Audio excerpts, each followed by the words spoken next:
Do you really need a $1,000 microphone to sound professional? Well, sometimes yes, but you can also build a great sounding studio with just a few smart, budget-friendly choices. So in today's video, I'm laying out my picks for essential home recording gear. Microphones, mic stands, pop filters, interfaces, reflection filters, and headphones. I'm going to show you exactly where to save and where to invest, and I'm going to give you a pick of each category at any budget level or experience level. So if you're in the market to shop for some new home studio gear, this video is for you.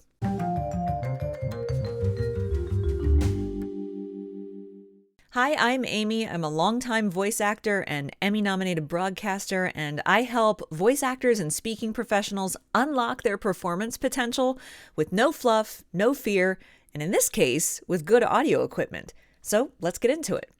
We're going to start with the star of the show, and that is your microphone.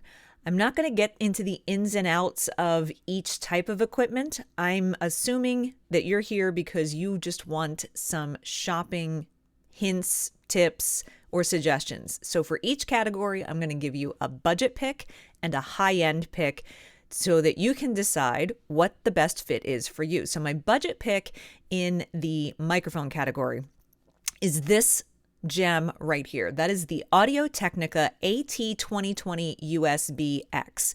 This is it's a USB microphone, plugs right into your computer, has really fantastic clarity for the price, and it's a great first mic to work with if you're just getting started in whatever your speaking profession happens to be. It's the microphone that I started with in voiceover 15 years ago, and Audio-Technica has done a great job of continuing to keep it the same while improving the technology inside of it and even some of the things on the stand and so forth.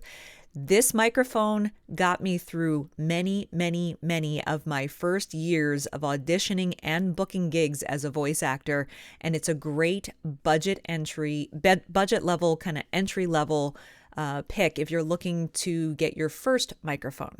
Now, if you are looking to make an investment on your microphone at this stage, what is my high-end pick? Well, that would be this one that you see right here. It's the Neumann TLM 103. It's what I use every single day in my studio. It is the gold standard in voiceover for a reason. It's incredibly sensitive, meaning it's going to pick up every nuance in your voice. It's very detailed sound, and it's used in professional studios around the world. Now, P.S., you'll also need to order a shock mount for it. That's this thing that's holding it up. I'm going to leave that as a link down in the video description for you. In fact, I'm going to leave links for all of today's gear down in the video description so that you can click on it and go check them out. Stick them in your shopping cart if you'd like. I'm going to also have a bonus mention here on the kind of high end, and that's the Sennheiser MKH 416. This is a shotgun mic, whereas my Neumann TLM 103 is more of a dynamic mic. It's going to pick up sound from all around it. And as I said, it's really sensitive, so it picks up all of those great nuances in your voice, but it's also going to pick up everything else in the room. And if your recording space isn't exactly ideal, then this microphone might work against you a little bit. So you might want to look at getting a shotgun mic like this Sennheiser. It is a really efficient, and oh my goodness, the sound out of this is wonderful shotgun microphone.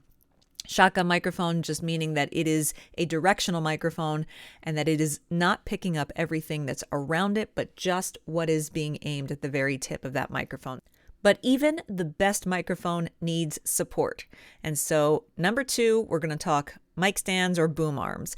My budget pick here actually used to be my high-end pick, but it's gotten a little more affordable, and it's, again, the one that I'm using. I use the budget pick. This is the Blue Compass, and I'm sorry if you're going to get a little mic noise because I'm moving it around, but this is the Blue Compass arm.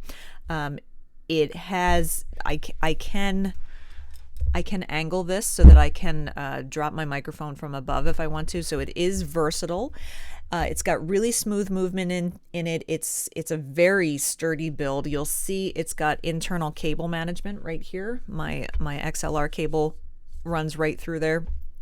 It feels professional for a really reasonable price. And this has been a boom arm that I've been using for, years now.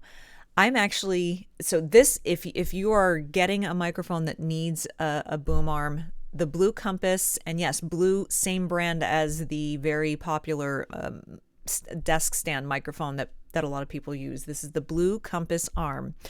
It has served me well for many, many years. It's really versatile. It clamps right onto the side of your desk, and so you can just swing it out of the way when you're done working. It's a great budget pick. I'm actually about to be in the market to upgrade my boom arm, and when I do, not there yet, but when I do, I'm going to be going with my pro pick, my high-end pick, which is the Elgato Wave Mic Arm LP. Now, why would I upgrade to this?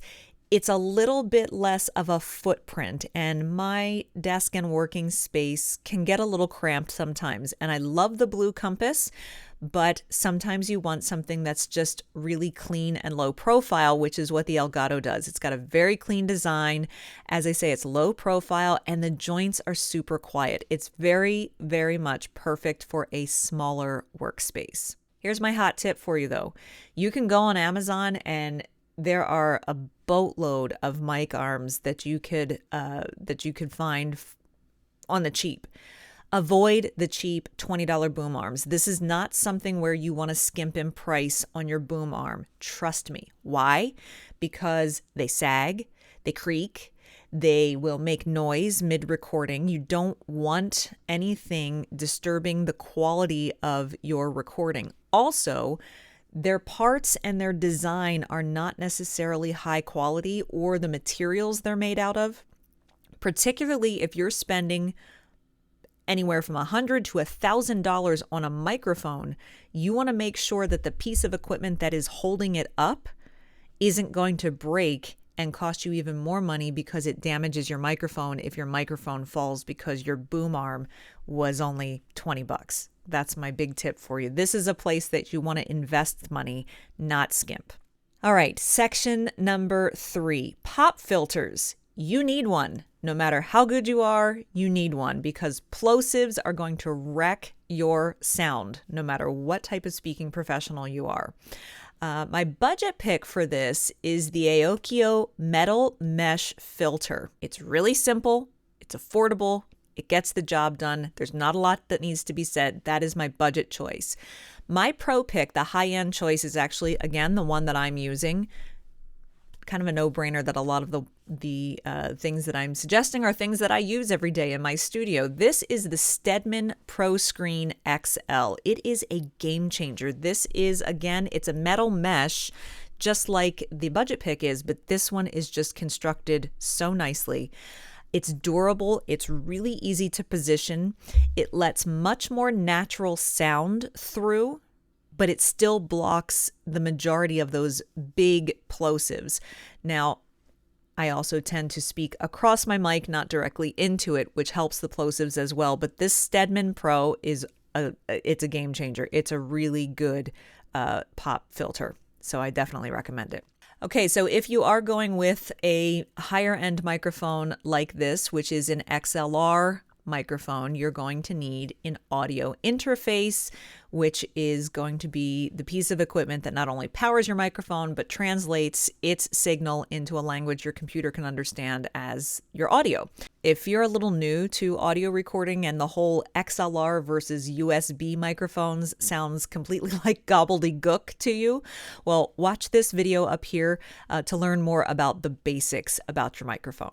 My budget pick for an interface is the Focusrite Scarlett Solo 3rd generation, the 3rd gen. It is very beginner friendly. It's got clean sound. It's super reliable. And if you're just getting started, it's not a complicated piece of equipment to try to learn how to operate and hook up to your microphone. Now, for me, the Pro Pick is a brand that I use. It's just not the exact model that I use. And so I am a big proponent of Audient for their interfaces. I use an Audient. I actually use the ID22 on each and every day with my setup, but I'm recommending for you today the Audient ID14 Mark II. This is going to give you room to grow. It's got fantastic preamps. It's got a little bit of extra headroom. Really smooth performance with larger setups, particularly if you're on the podcasting side of things and you want to grow into having multiple guests in the studio with you or multiple hosts. The Audient ID14 Mark II is going to allow you to grow the size of your production. But sometimes even if you're just a voice actor, you want something a little more reliable and sturdy, and so I would recommend this as well. I get it. I'm throwing a lot of different equipment and choices at you in this video, so if you need to slow down and figure out which gear you even want to prioritize shopping for before you head over to Amazon or whatever to shop, make sure you grab my Voice Actors Home Studio Starter Pack. It's totally free, and it walks you through exactly what gear you need to get started and how to do it affordably. And you're going to find the link for that right down in the description to download. It's free. Pick it up if you're new to the game. Next, I want to talk about reflection filters. Not everyone can treat their entire room. And again, if you don't understand what treating the room means, pick up that Home Studio Starter Pack I just talked about. If you can't treat all of your walls, your ceilings, your floors, reflection filters can help. These are products that basically partially or fully surround your microphone at the microphone source to help dampen the sound in the room and deaden the sound in the room. My budget pick for this is a good old Marantz. It's a Marantz Sound Shield Lite. It's not perfect, but it does help to cut down the reverb behind your mic. And so that's, if you've got a space where you've got a wall right behind your mic, anytime you speak, your sound waves are bouncing right off that hard wall right back and could give you a little bit of a reverb pickup in your microphone. So the Marantz is going to help with that. Now, if you really want to sound like a dry, just completely sound dead space to record in, my pro pick is the Aston Halo. These encapsulate your mic completely and give you that really dry, focused sound, even in a less than ideal space. My caveat here is just don't expect miracles with reflection filters. Acoustic treatment in your general studio space still matters, and this is just going to help, but not necessarily make it perfect. Finally, we have the last section, which is studio headphones. Monitoring your audio matters more than you think, and the best way to know that you have got good sound, whether you are editing or whether it's during recording, is with a good set of over-the-ear studio headphones. Get your earbuds out of the business while you're working. My budget pick is a pair of headphones that I have used before, and they're very comfortable, really like them. We're back to Audio-Technica. Remember them from our first microphone suggestion? Well, Audio-Technica makes a great studio headphone at the budget level. It's the ATH M20X. Really flat response, really round sound. They're very durable and they're comfortable for the price. It's a great starter set of studio headphones. I'm going to give you my pro pick here. This should come to no surprise to you that it's the pair of headphones that I use every day, and that is the Sennheiser HD280 Pro. These are studio classics for a reason, just like the microphone that I use is a studio gold standard. Help you hear every single detail of your performance.